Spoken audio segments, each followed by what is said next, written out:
बिस्मिल्लाहिर्रहमानिर्रहीम। मैं इंजीनियर हसीब अफसर।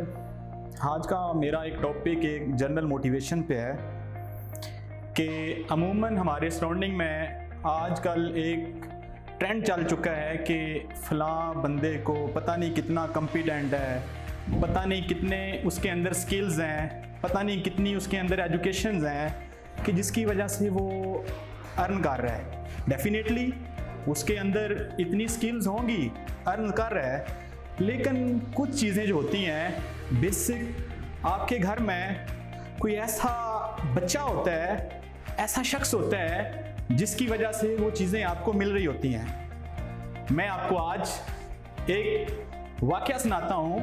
बेसिकली एक फैक्ट्री में एक वर्कर काम करता था, बहुत ही पुराना वर्कर था, बहुत ही पुराना वर्कर था उस फैक्ट्री का। तो उस फैक्ट्री का टोटल होल्ड था उसके पास, मींस के टोटल लुक आफ्टर जितने काम थे वो बंदा कर रहा था। एक मर्तबा बिना बताए उसने छुट्टी कर ली। ऑनर्स को ये लगा कि पता नहीं मेरे वर्कर्स के ऊपर कुछ बर्डन्स हैं, कुछ रिस्पॉन्सिबिलिटीज ज़्यादा हैं, जिसकी वजह से वो कंफर्टेबल नहीं है, रिलैक्स नहीं है, उसने छुट्टी कर ली है। तो ऑनर्स उसे अपने ऑफिस में बुलाता है, कहता है जी बेटा बात सुनो, मैं आपकी सैलरीज जो है उसको डबल्स करता हूँ, क्योंकि मुझे जो फील्स हुआ है कि आपकी सैलरीज बहुत कम है, लिहाजा मैं आपकी सैलरीज को डबल कर लेता हूँ। उसने ऑनर्स की बात सुनी, कोई शुक्रिया नहीं अदा किया, थैंक्सफुल कुछ भी नहीं कहा, वो बच्चा चला जाता है। कुछ टाइम के बाद टाइम गुजरता है, वो बड़ी सिंसियरिटी के साथ काम करता है। एक टाइम आता है फिर वो फिर छुट्टी कर लेता है बिना बताए। जब छुट्टी कर लेता है वो फिर ऑनर्स को बहुत गुस्सा आता है कि मेरे एम्प्लॉय ने बगैर रिक्वेस्ट के उसने छुट्टी कर ली है। वो बंदा आता है, उसे ऑफिस बुलाता है, कहता है जी मैं आपको वही सैलरी दूंगा जो पहले दे रहा था, लिहाजा अगर उस सैलरी पे काम करना है तो आप करो, वरना आप काम ना करो। वो बंदा चला जाता है, फिर कहता है जी कोई बात नहीं, उसने कुछ बात ही नहीं की आगे से।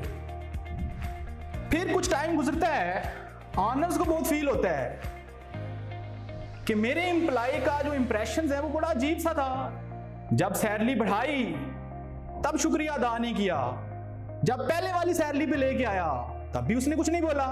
आखिर माजरा क्या है? फिर उसे ऑफिस बुलाता है कि बेटा बात बताओ, बात क्या है?